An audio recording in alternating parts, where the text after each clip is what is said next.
नमस्कार, news one India में आपका स्वागत है। आपके साथ मैं धर्मराज सिंह और बुलेटिन में सबसे पहले बात करेंगे लखनऊ में हो रही आरएसएस बीजेपी की बैठक संपन्न हो गई है।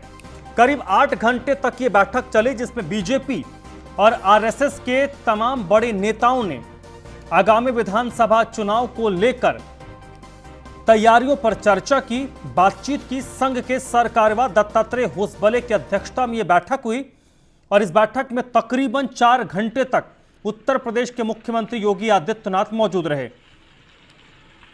उत्तर प्रदेश के मुख्यमंत्री के अलावा राष्ट्रीय संगठन मंत्री बीएल संतोष इस बैठक में शामिल थे। बीजेपी के प्रदेश अध्यक्ष को भी इस बैठक में बुलाया गया था। स्वतंत्र देव सिंह इस बैठक में शामिल हुए और इस बैठक में 2022 के आगामी चुनाव को लेकर आरएसएस और बीजेपी के बड़े नेताओं ने मंथन किया है, इस बात को लेकर चर्चा की है, उस बात को लेकर रोडमैप तैयार किया है कि कैसे भारतीय जनता पार्टी चुनाव में जाएगी और कैसे अपनी बातों को जनता के बीच में रखेगी और विपक्ष के वार को कैसे धारहीन बनाया जाए।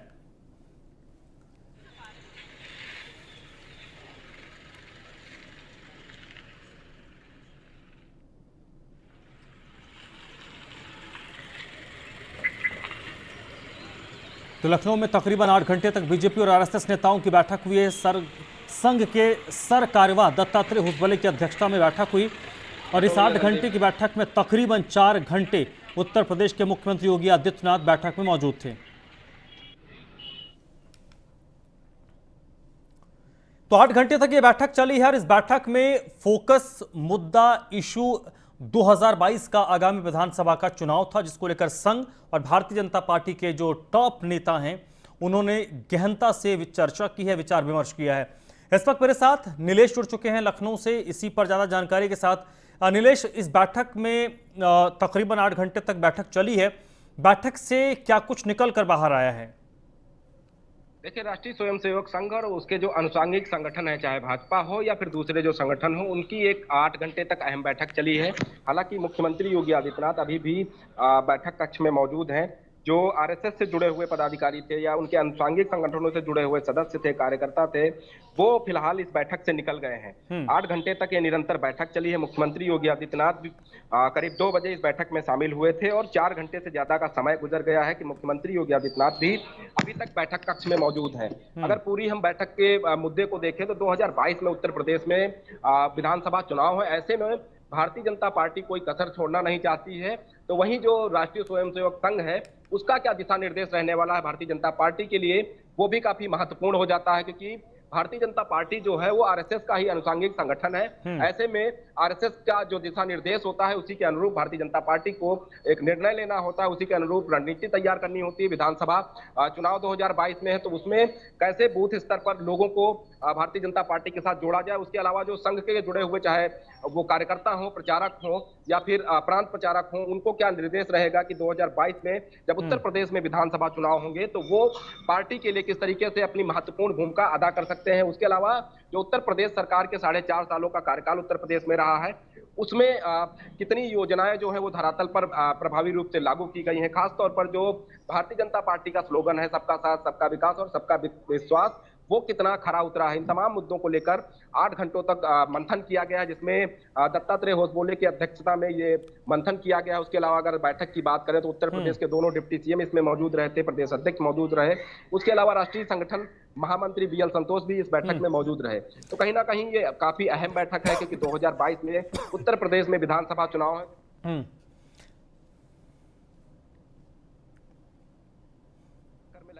से मायावती ने आज जो है अपना कार्ड खेला कि ब्राह्मणों को लेकर वो 23 जुलाई से 26 जुलाई तक अयोध्या में एक सम्मेलन करेंगे। तो कहीं ना कहीं इन तमाम मुद्दों को देखते हुए एक बेहतर रणनीति तैयार की जाए, ताकि उत्तर प्रदेश में एक बार फिर से 2022 में भारतीय जनता पार्टी सत्ता में काबिज हो। तो इन तमाम चीजों को लेकर जो है लगातार चलिए नीलेश, आप मेरे साथ बने रहिएगा। तो बैठक तकरीबन 8 घंटे तक चली है। उत्तर प्रदेश के मुख्यमंत्री योगी आदित्यनाथ इस बैठक में शामिल हुए हैं और अभी भी वो इस बैठक से निकलकर बाहर नहीं आए हैं, अभी भी अंदर ही हैं। चलिए बढ़ते आगे, नोएडा की बात करते हैं। नोएडा में अवैध इंटरनेट कॉलिंग गिरोह का भंडाफोड़ किया गया है।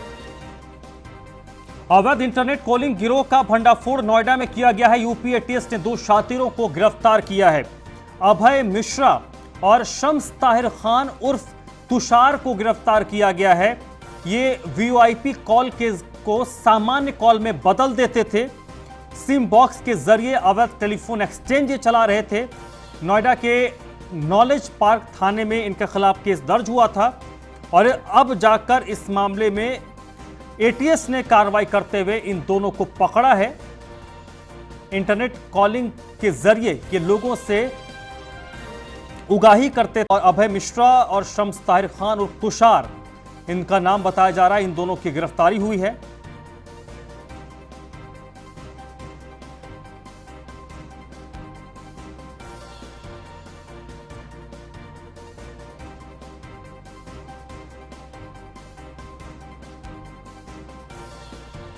नोएडा में अवैध इंटरनेट कॉलिंग गिरोह का भंडाफोड़ नोएडा पुलिस ने किया है। एटीएस की तरफ से 2 शातिरों को इस मामले में गिरफ्तार किया गया है।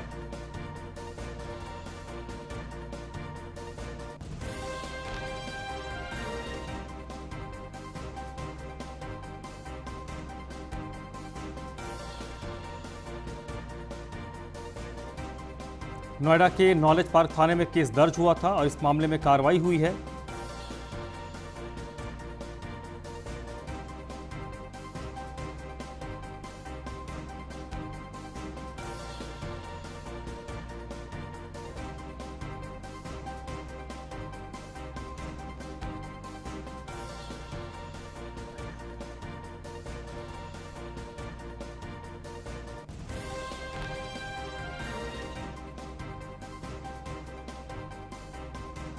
नोएडा के अवैध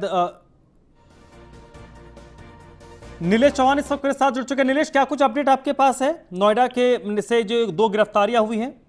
देखिए, यूपी एटीएस को एक बार फिर से बड़ी सफलता मिली है। यूपी एटीएस ने नोएडा के मॉल से अभय मिश्रा उर्फ आदित्य और शम्स ताहिर खान उर्फ तुषार शर्मा को गिरफ्तार किया है। इनके ऊपर आरोप है कि इंटरनेशनल वीओआईपी कॉल को सामान्य काल में बदलने का काम ये दोनों आरोपी करते थे, जिससे कहीं ना कहीं तमाम जो देश की सुरक्षा का जो सवाल उठता है वो प्रभावित हो रहा था। तो ऐसे में इनको गिरफ्तार किया गया है। इनके पास से अगर हम गिरफ्तारी के बाद की बात करें तो एक लैपटॉप बरामद हुआ, मोबाइल बरामद हुआ, राउटर बरामद हुआ, डीलिंग स्विच बरामद हुआ, टर्मिनेशन पोर्ट बरामद हुआ है। टर्मिनेशन पोर्ट और डीलिंग स्विच की अगर हम बात करें, ये 2 महत्वपूर्ण उपकरण होते हैं जो कहीं ना कहीं इंटरनेशनल जो कॉल्स आती हैं उनको लोकल कॉल्स में तब्दील किया जाता है। इन्हीं के माध्यम से तब्दील किया जा रहा था, जिससे कहीं ना कहीं देश की सुरक्षा में बाधा पड़ सकती थी। ऐसे लोगों को लगातार यूपी एटीएस तलाश कर रही थी। हालांकि आज यूपी एटीएस ने इन दोनों लोगों को गिरफ्तार किया है। गिरफ्तार करने के बाद अब इनसे कड़ाई से पूछताछ होगी कि उत्तर प्रदेश में इनके गिरोह से और कौन कौन लोग जुड़े हुए थे, क्योंकि निरंतर उत्तर प्रदेश के तमाम जनपदों से ये शिकायतें आ रही थी कि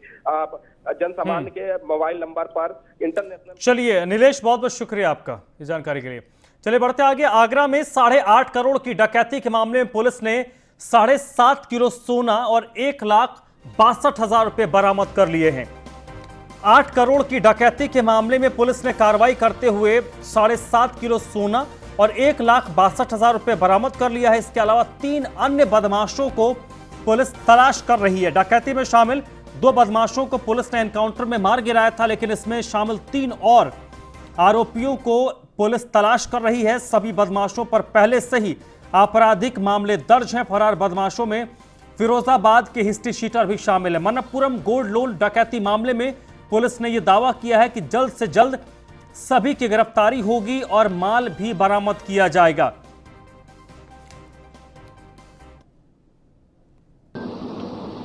कल जनपद आगरा में थाना कमलानगर अंतर्गत मनप्पुरम फाइनेंस का कंपनी का कल दिन दर डकैती पड़ी।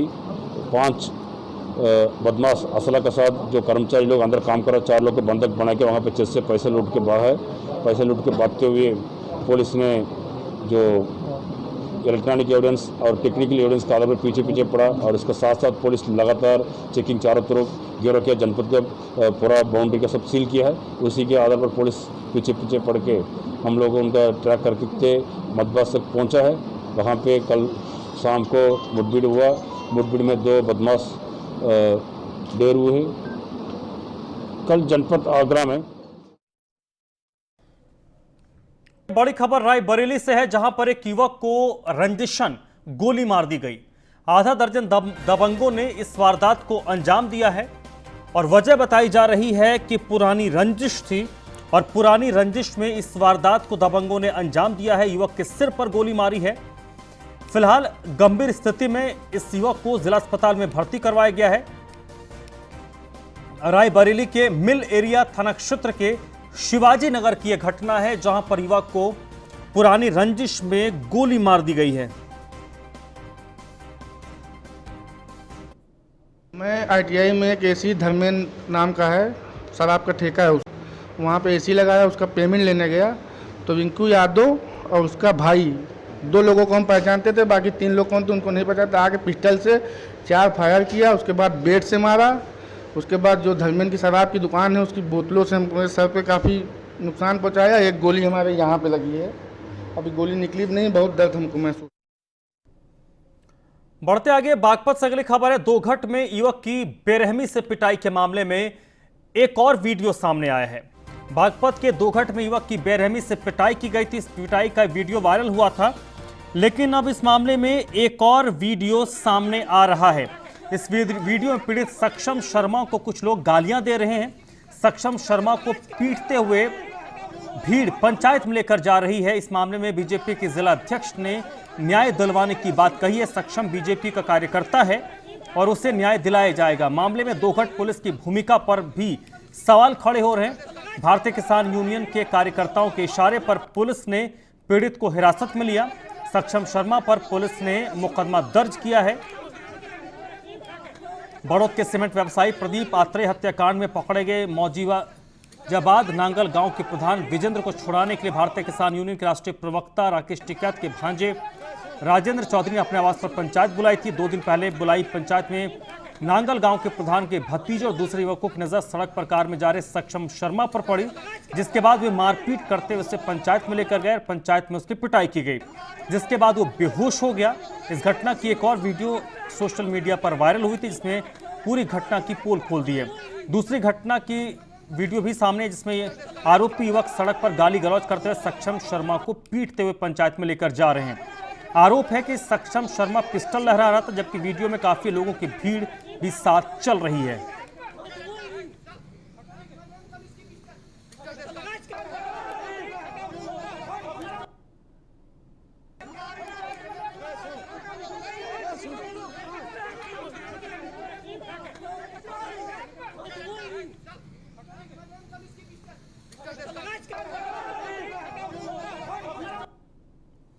और ये वो तस्वीर है जो अब सामने आई है। सक्षम शर्मा को कैसे भीड़ पीटती हुई पंचायत में लेकर जा रही है। अब ये जो पूरा मामला है वो इन 2 वीडियो के सामने आने के बाद स्पष्ट हो गया है। इस पे अब भारतीय जनता पार्टी की तरफ से कहा जा रहा है कि सक्षम शर्मा उनके पार्टी के कार्यकर्ता हैं और इस मामले में उनको इंसाफ दिलाया जाएगा। बागपत में गैंगरेप के 7 महीने के बाद एक नाबालिग गर्भवती हो गई है। बताया जा रहा है कि 3 साल से इस नाबालिग का यौन शोषण किया जा रहा था। गैंगरेप के 7 महीने के बाद नाबालिग गर्भवती हो गई है। 3 साल से बच्ची के साथ यौन शोषण किया जा रहा था। गांव के 3 युवकों पर ही इस नाबालिग के साथ गैंगरेप का आरोप है। जब बच्ची की तबीयत बिगड़ने लगी तो परिजनों को उसने जानकारी दी। पीड़िता ने परिजनों के साथ जाकर थाने में शिकायत दर्ज करवाई है। कोतवाली बागपत इलाके का ये मामला बताया जा रहा है।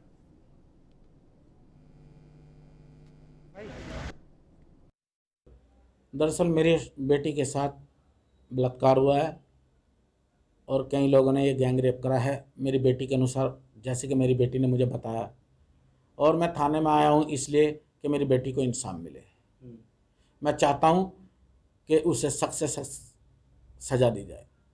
कौन लोग, क्या मामला था ये?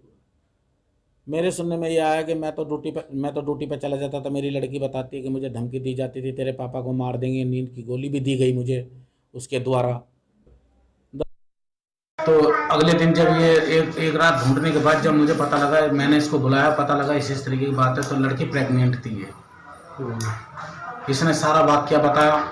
मैं कहला बेटे तू नाम बता, मैं जैसे जिसने तेरे साथ दुष्कर्म कराया जो भी व्यक्ति है मैं उसको इंसाफ दिलाऊंगा। तो अपनी बेटी, मैंने इसे अपनी बेटी को समझाया। मेरी लड़की ने मुझे ये बताया कि पापा कि ठीक है, मैं उनके खिलाफ जो हैं मैं उनका तहरीर दूंगी थाने में जाके, यानी कि रिपोर्ट करूंगी मैं जिसने भी मेरे साथ ऐसा करा है। बस मुझे तो दिनांक 8 तारीख को पता लगा कि लड़की इस तरीके से और ऐसे आगरा में बेखौफ दबंगों का कहर देखने को मिला है। दिन दहाड़े कार चालक की दबंगों ने गोली मारकर हत्या कर दी है। आगरा का ही मामला है। दिन दहाड़े एक कार चालक की गोली मारकर हत्या कर दी गई और दबंग इस वारदात को अंजाम देकर फरार हो गए। बताया जा रहा है कि जमीन का विवाद था और जमीन के विवाद में ही चलती कार पर फायरिंग की गई। युवक की मौके पर ही मौत हो गई, जिसके बाद कार अनियंत्रित होकर एक खाई में पलट गई है। पुलिस ने शव को अपने कब्जे में ले लिया है, आगे की जांच कर रही है। आगरा के थाना चित्राहाट इलाके के कमालपुरा के पास की यह घटना है।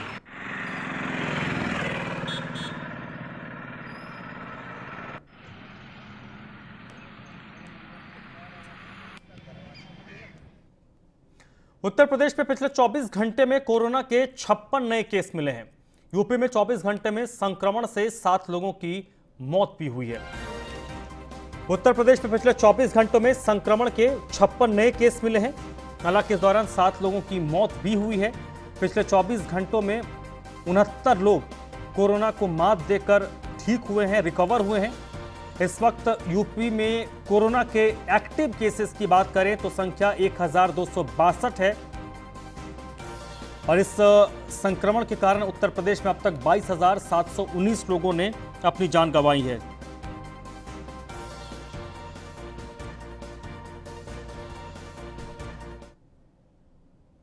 इस बुलेटिन में फिलहाल इतना ही।